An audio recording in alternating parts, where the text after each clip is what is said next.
Very funny, Chris Aiken.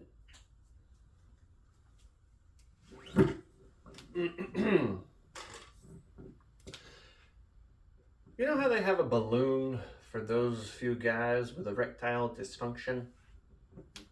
I don't have erectile dysfunction yet, but I do want to know if I can get one of those balloons. I just want to be able to just start pumping my shit up like Jordan, just pss, pss, pss, pss, pss. All right, it's time to play ball. And I know my baby she would definitely get excited just singing, pump it up, pss, pss, pump it up, pss, pss. Get the wiener down on the dance floor, pss, pss, pss. You know. I would hope she wouldn't get heavy into balloon animals, because having to pee out of a giraffe would be very difficult. And for my funeral, I'd want that balloon too. Just so the casket opens up.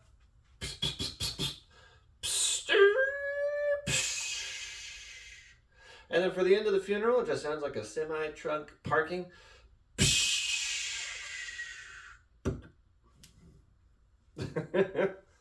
Awesome, we got it in. They say you can't hit women, but every woman who bites, every mosquito that bites is female. Which means I will slap the shit out of a mosquito hoe, just hitting different parts of my body. Fuck you, Brittany. Fuck you, Jessica. You'll never have my kids, Katie.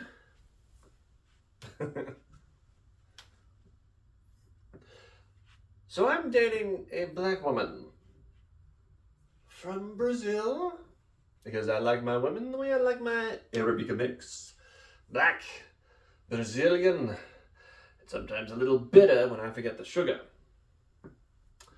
So the other day, me and my baby were texting back and forth. I'm sending her silly things that make me laugh. You know, pictures of puppies taking a shit. And all she sends back to me is KKK. I'm like, it's just a puppy. They can't be racist unless you raise them that way. Well, it turns out, in Brazil, they don't text LOL, ha ha ha. They'll send a message like ka ka ka. Sometimes it gets abbreviated as KKK. So I had to ask her, baby, do you know what KKK stands for in America? And she just goes, no. Okay. So as a white man, I had to explain the Ku Klux Klan to my black Brazilian girlfriend. And here's how I did it. Okay, baby. First off, they really like dressing up like spooky ghosts. And she just goes, like Carnival. No. Not at all. And I thought, crosses. They really like crosses.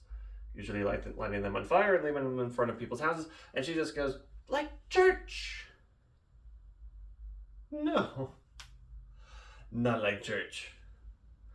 Finally, I just kind of gave up and went, okay, baby, it's a bunch of white people that hate black people. And then she goes, like your grandmother. Yes, thank you. Like my grandmother, you get it. So, I figured out where black man confidence comes from.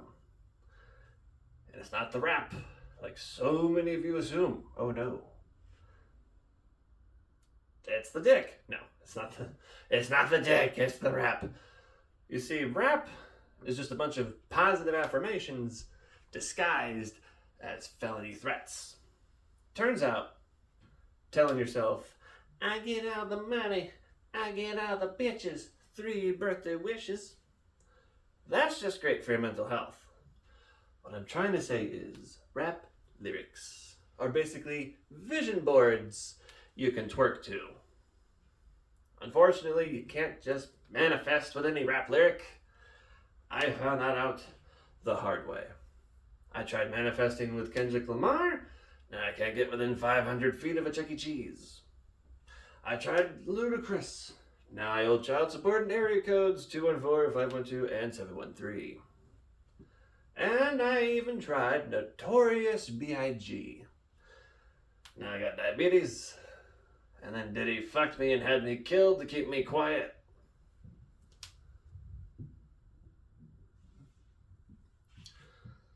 You know, intolerant people, they don't have a superhero. Which is why, well, villain. They don't have a super enough villain. Which is why I invented Intolerant Man. Because you see, Intolerant Man has the power to fly to other countries and demand they speak English. Intolerant Man can turn down ethnic music anytime Steely Dan is interrupted. Intolerant Man gets physically ill anytime he hears, smells, or tastes MSG. And like all villains, eventually they meet their comeuppance. So this next bit is about the day Intolerant Man dies. So one day, Intolerant Man sees a gay Jewish couple kissing in front of a Cracker Barrel and passes out from sheer outrage. Then wakes up in the future, where everyone is ethnically ambiguous. No categories, just humans. So he freaks out, running to a nearby mall, screaming, "Where are my people?" Then this mixed-race toddler looks up at him going, "Sir, have you tried ayahuasca?" And he panics, runs to a nearby bathroom, flings open the door, he's got the sink, he's sweating, he's panicking, and looking back at him in the mirror is Kanye West. He touches his face. It's still Kanye. He touches his hair. It's different. He opens his pants. The one-eyed purple monster. And he cries out to the heavens, "My white soul! It's leaving my body!" Then this mayonnaise-colored soul rises up from the chest of Intolerant Man, moaning as it ascends, as one final tragic tear rolls down his face, in the shape of a Confederate flag.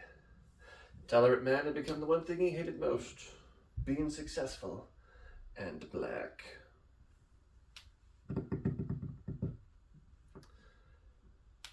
You know, I would hate to be like super old. I don't mean like 80. I mean like I'm the oldest motherfucker on the planet. Old. Like 120. I'm almost as old as a tortoise. And then become a vampire. You know what I mean? Like it's already bad enough that you look that way, but for eternity? And it's not your only problem. Oh no. You wouldn't have just a regular coffin as an old vampire. No, you would have a Tempur-Pedic coffin where your sleep number goes over 4,000. Your entire castle is covered in Dr. Scholl's inserts from all the things you've been, and my feet are sore for 10,000 years. And dentures. You're a vampire with fucking dentures. You can't even bite people. The whole time they're just playing keep away with your teeth, going, "Ha ha ha, can't bite me without your teeth, can you, Dracula? You're gonna what, gum me to death?"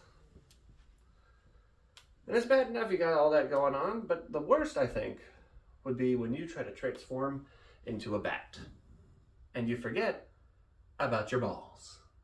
Can you imagine that? Tiny little bat, huge fucking balls. One of them's bigger than the other, so you can't even fly in a straight fucking line.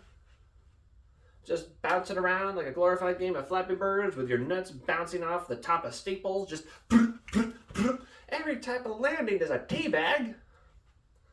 Your nuts hang down so fucking low, you gotta try to braid them up just to be able to walk on them. My nuts. Ow, ow, ow. Heaven forbid, hell forbid, that you're flying through the air, get your balls hooked around a gargoyle's mouth.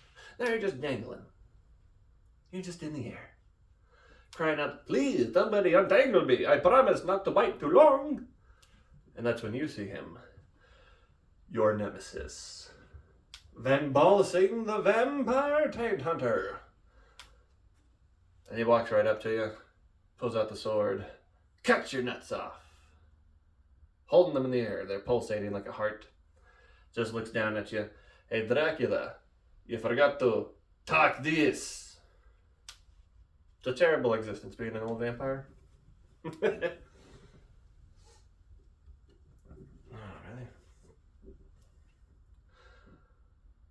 You know, now that we've done some bits of adult humor,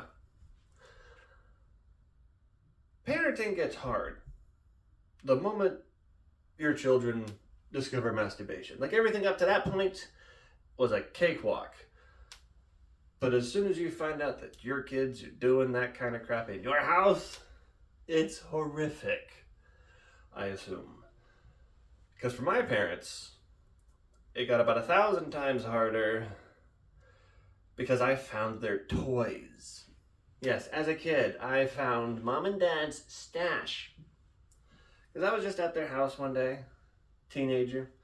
I broke into their room because I'm looking for money. And I go straight to the closet and look at the top shelf. Big paper bag. That's gotta be full of cash. So I grab the bag and pull on it. And then raining down upon my head is 8 14-inch fucking dildos. Just ah! I'm being attacked by rubber. And because I'd already been experimenting with myself, masturbating with anything and everything, I saw one of them on the ground, and I'm like, well, that looks the right size. And I used the dildo wrong. You can use it wrong if it's old enough. I know that makes it sound like it's kind of like moldy and falling apart, corrugated like SpongeBob, but no, it just had a hot dog shaped hole, which worked perfectly for me. I took that thing to my bathroom, pissed in God's face for roughly 30 seconds, and then put it back in the bag, back on the shelf, thought nothing else of it. And then Dad comes home, which thank God, Dad came home. I'm so happy it wasn't my mother. I do not want to have that conversation ever. I never wanted to have that as a kid, like, oh, sorry, Mom, I know they're your toys. Well, why don't we talk about it together? So it wouldn't have worked. Dad comes home, that smell hits his face. There's not a lot of things that smell like that. So now he's got to have a conversation that he doesn't want to have. Just comes up to his son. Son, when you make a mess, which is like the most G-rated Disney thing you can possibly say to a child, given the situation. When you make a mess, clean up after yourself. And he tries to walk away. What are those for, Daddy? Your mother's not into that anymore. And he just walks away. And you'd think that would be enough to prevent me from continuing with my adventures. But no, next fucking day, I'm right back into the closet again, looking up at the shelf, and realized, fuck, they took my treasure and replaced it with a picture of a very disappointed Jesus.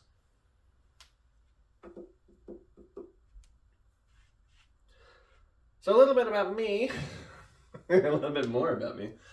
I really like zombie effects makeup. I do. I got pretty good at it. I've gotten jobs for it, 2 of them, mind you, with 0 qualifying education. And I got so good at it that the Dallas Morning News put me in the paper. Because we were at there was a zombie walk in the town. I just wasn't like, look, the only zombie in town. Why won't you sit next to me on the bus? Yeah, my face was just all covered in like prosthetics that I had painted. It took me 6 hours to get it just perfect. So I was proud of it. Then a few years after that, I'm at a convention. And I see this guy who, to me, at the time, as I didn't know, looked like the perfect Freddy Krueger on his left side. And without thinking that maybe it's not makeup, maybe it's not a costume, my brain's like, holy shit, he likes it more than me. So I run right up to him and like, hey dude, that's amazing. And he's like, what? Your Freddy Krueger costume is pretty good. Like, I mean, it looks like half of it fell off and the other half stayed on, but that looks great. I'm not wearing a costume. Oh. Yeah, I was in a house fire. Oh. Well, looks great. Like, you should get a job with Hollywood, man, just to be like, I am clearly dedicated for the role. Like, you would get in. But, I'm gonna go now. But thank you because you're going to be in my nightmares tonight.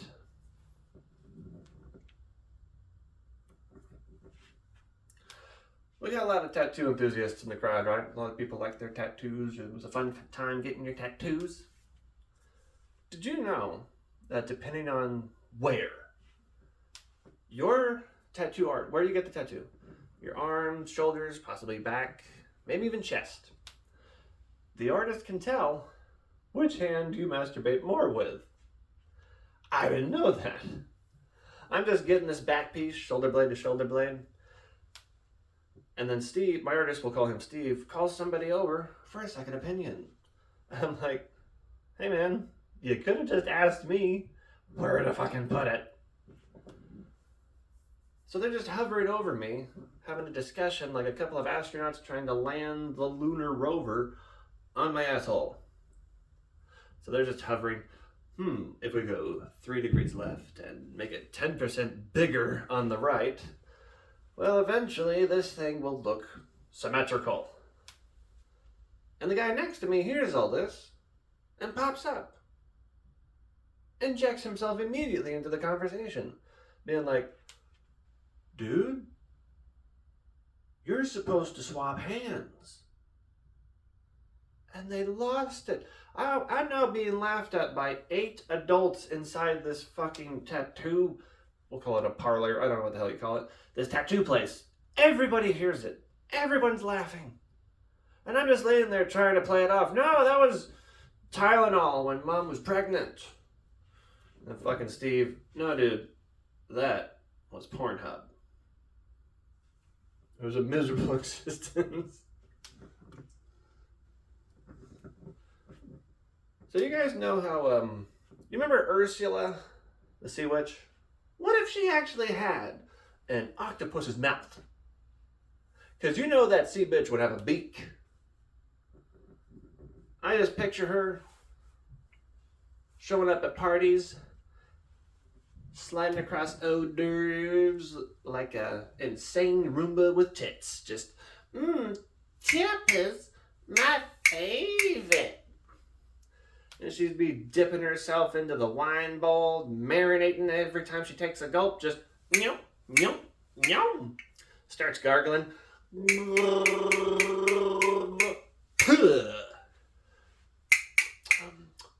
I'm getting hints of vanilla, oak, and a whole lot of shellfish. Nyum, nyum, nyum.